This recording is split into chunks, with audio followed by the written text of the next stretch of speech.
Slovenia is rather a small country, being 1/12 the size of the United Kingdom, but they still managed to produce some amazing sparkling wines. We have 4 vintage Slovenian sparkling wines from 2015, 2016, 2017 and 2018 to taste.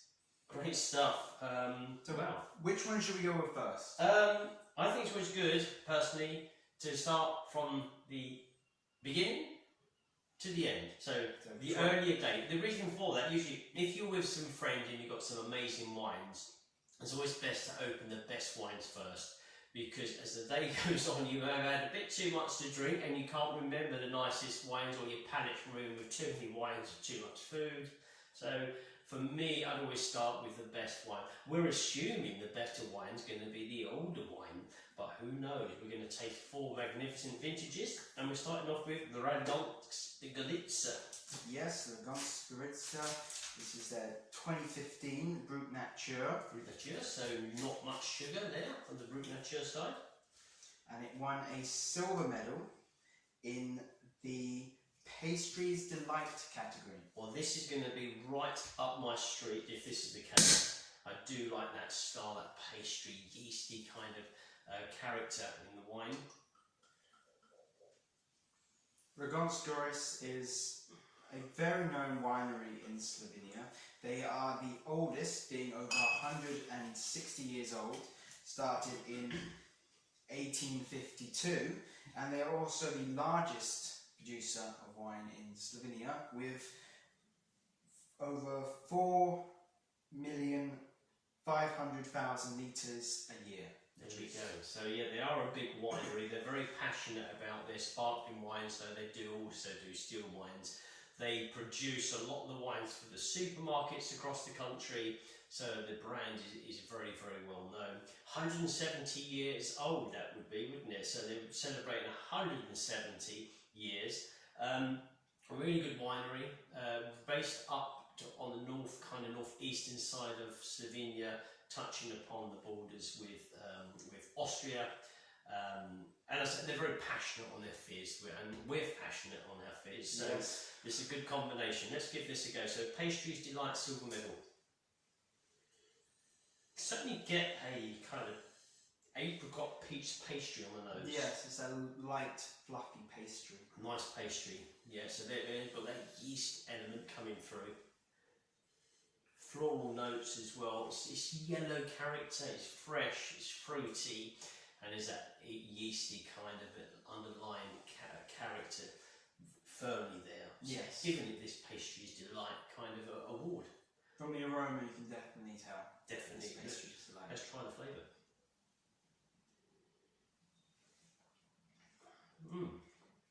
Silky and smooth. Yeah, delicate. Very delicate, isn't it? Let me just pour some more bubbles in. We got 2015 Slovenian Sparkling Wine in our glass. Taste of 2015.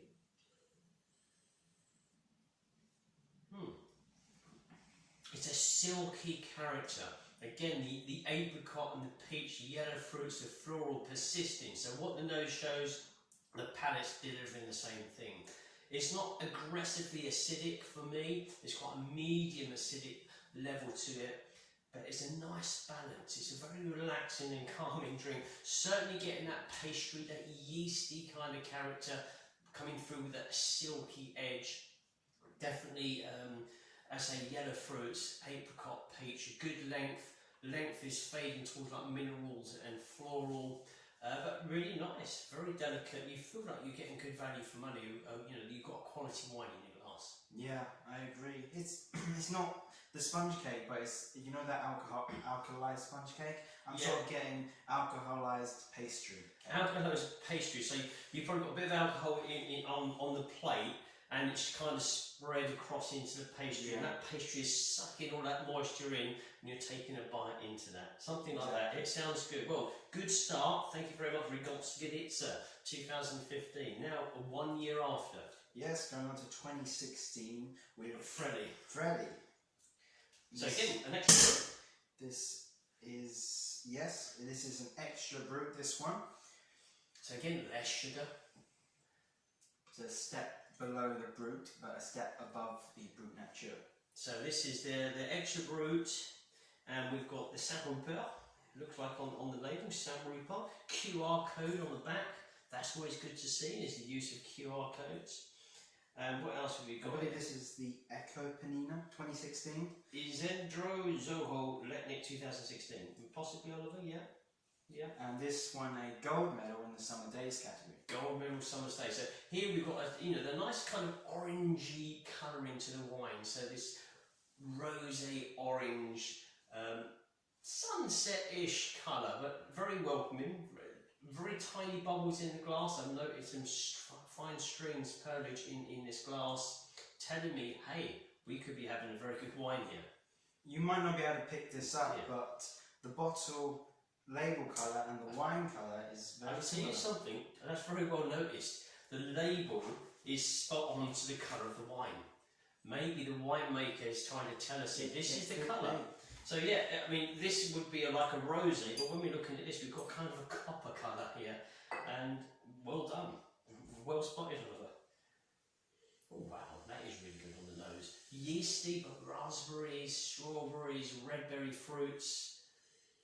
A bit of creaminess as well. There is that creaminess, that silky, creamy velvet,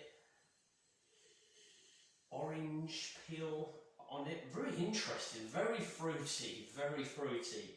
I don't know if I've tasted this wine before, but certainly this is very memorable.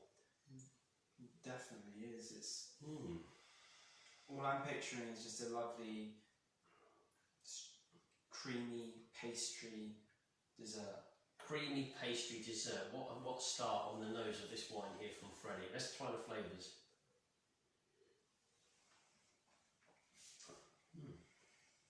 But this is where the extra brut comes in. A lot drier compared to what you think you're going to get with the aromas. It's still very similar in style, but it's toned down somewhat. It's crisper, touch of zestiness, red berry fruits are still there. You've got this silky character, as well, touch of yeast coming through, a little bit of saline minerals too, but quite dry, but very, very elegant and with a good persistence in length in the palate. It is exactly what you said it is, but it's not closing off the palate. It's still open. And it's still it's not tightening up the palate. No, it's going on. It's persisting. Yeah, I agree. It feels like this could be very good with certain kind of foods. Picking the right food for this one. I don't think it would go for with everything, but I'm quite sure there's one or two things on the menu that this would blend, combine beautifully with a really good wine. Very impressed with that one, the extra brut from Fredi. Let's try this one. So we've got Parvo 1894. And what's this one? We're going up to 2017. 2017, yeah. Parvo 1984. The name is a combination of where they're located in the Parvo Valley and the year which their cellar was built, 1894. 1894. So the Parvo, as far as I'm aware, that's on the western side of Slovenia, the western side of wine regions. And this is a method classic, so the traditional way, traditional method for wine. And yeah, let's give this a go. This won a silver medal in the Tropical Burst category. Tropical Burst, that was new, wasn't it? First time we put it in last time. So we've got the Parvo label here, but this obviously was probably sent to us before they'd actually labelled it commercially. So we've just got the kind of printed label on the front.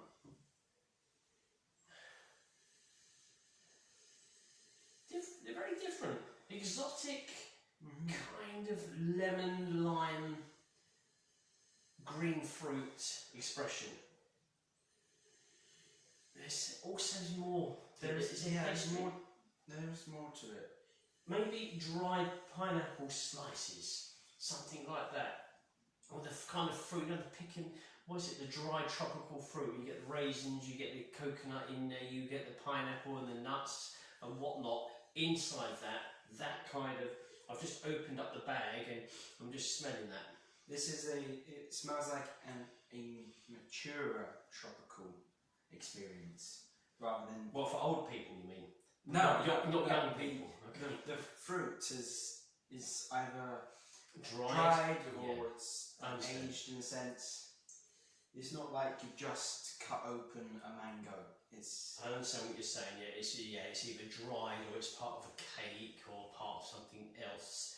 I'm just picturing that tropical mix, that dried fruit. So, as you say, the aged side of it.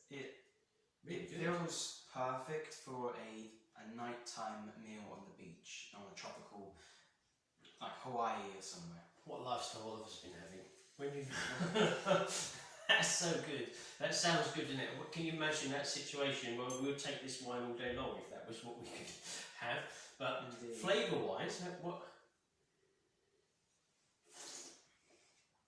I've got a touch of toastiness, touch of burntness in there.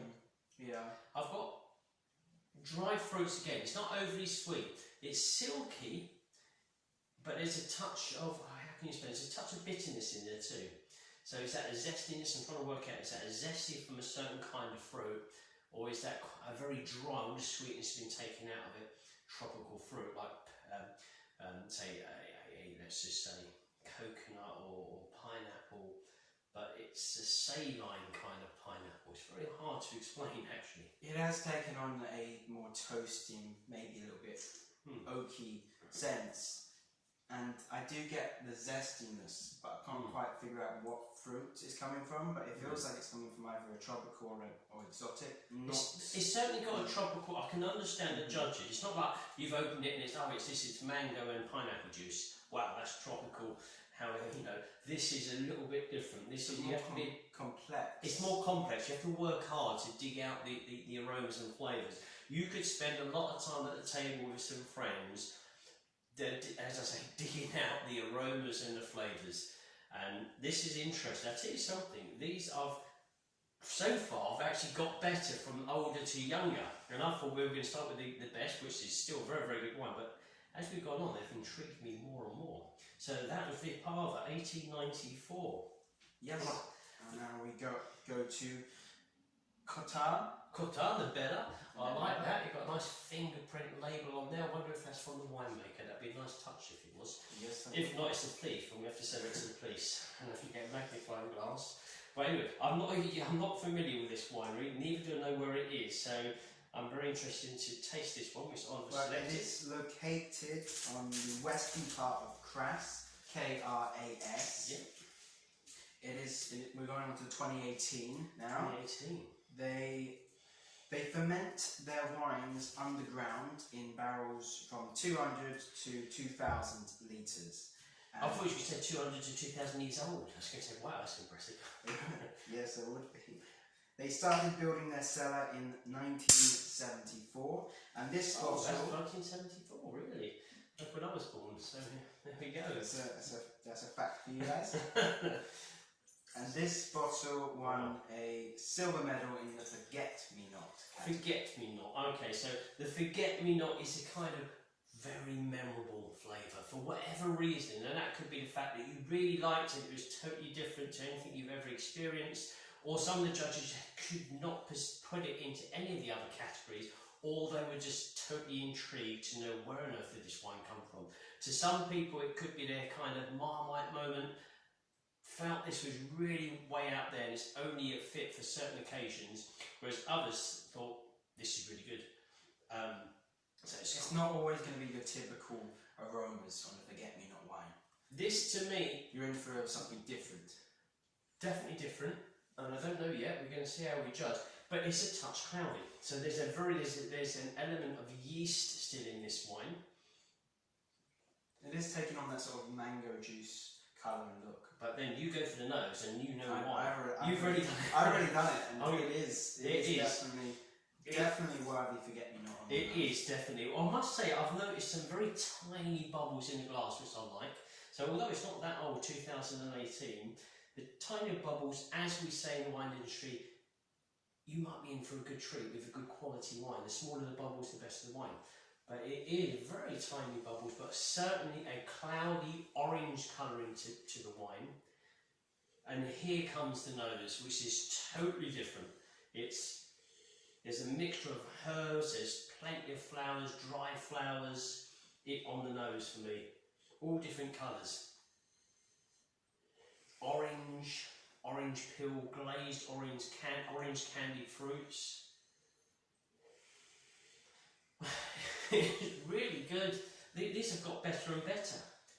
Now, with the forget-me-not, you're going to like it or you're not going to like it. I like the nose. So do I.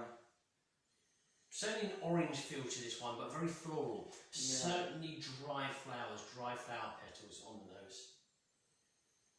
Really, really good. And there's something else in it. There's a velvety kind of, dare I say, like a sweet furniture polish. Something like that, or some kind of wax for leather. I'm getting something that reminds me, and it's something I've used for cleaning furniture. It's either for wood or it's for say leather, and I don't mean it in any negative way. Sometimes you open up a spray and it smells quite good. This is what this is thrown at me. I'm going to have to do the flavour now because the nose is wonderful.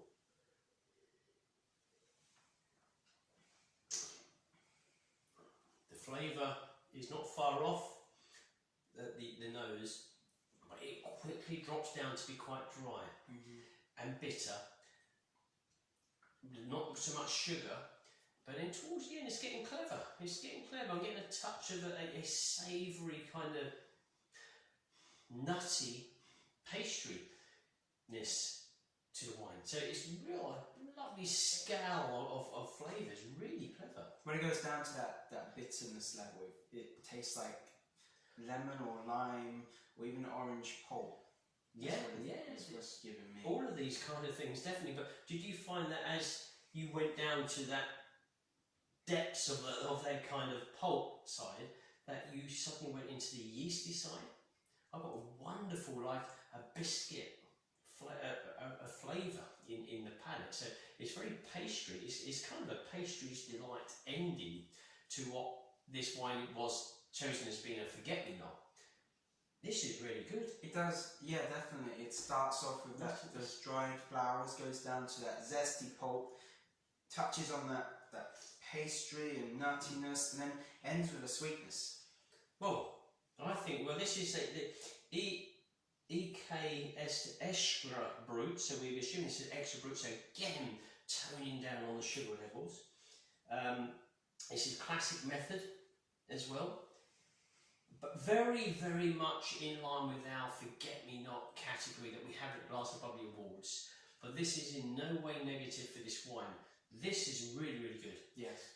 For friends, if you've got some friends over and you want to impress them, you open this bottle, you let it breathe for a touch. I believe it could be either chilled or even hit room temperature and it's still going to perform well. This is going to spark up such a conversation. And I'm sure someone's at the table is going to say, I don't like this wine, and someone else is going to say, this is brilliant, but yeah, really, really good. And I love the length. This wine is carrying on even now. The palate for me is biscuit, yeasty, wonderful flavours, really, very strong character. But well done, Oliver. When you put these on the table downstairs, I looked at them and thought, well, that's good. I'm really interested to taste these. And it hasn't been a disappointment, but contrary to what I advised earlier, we say the best will last. I think we did. We started great and then we just kept going up and up and up. We did. I think that's the right way to look at it. We did start at a very good level with this Pastry's Delight award-winning wine from Regansgoris and its Galiza. And this is what Slovenian sparkling wines do offer in all of the different regions that they grow these wines. And it is such a small country. I think the population is only around 2 million or 1.9 million. A lot of it is dedicated to wine, and I think it's one of the countries with the highest amount of vines, let's say, per person. I believe they have around 28,000 wineries. Yeah, it is extensive. I've been lucky to have gone a couple of times to Slovenia, and I'm really raring to go again, to be honest with you. But the sparkling wines are really some of the best, and some of it gets influenced from say the alpine freshness coming down from the Alps and the northern part of Italy and Austria. But then you've also got the Mediterranean kind of the influence, the terroir coming up from Croatia or from northern Italy. And obviously part of the country touches upon the Mediterranean Sea, but as a country for sparkling wine, it's quite incredible. And these 4 wines are very different, but are all very high level, very, very good. Really, really impressed. It's very hard to pick a favourite, but I don't know. That was the difficulty. For me, I think if I had to pick one, it would be the Fredi, because of that sort of creamy pastriness I got in both the aroma. I wouldn't be far behind you, and I love the fact that the label Yes. is totally in the colour of the wine. I did like the Parvo. I thought that was good. The last one here, the Cotta Bella, is a really good wine, but it's not something I would probably have more than 1 glass of. I'll certainly have a decent glass at the table, but I think any more than that would be it's quite strong character. So I would probably either bounce back to the Parvo, or I'd be alongside Oliver here with the Fredi. I think the Fredi was really a pleasant journey of aromas and flavours. So yeah, I'm getting carried away here because I'm that impressed. So I best stop. There we go. Right. Okay. So thanks very much for watching this one on the select vintages of Slovenian Sparkling Wines. And until next time, Enjoy the fizz.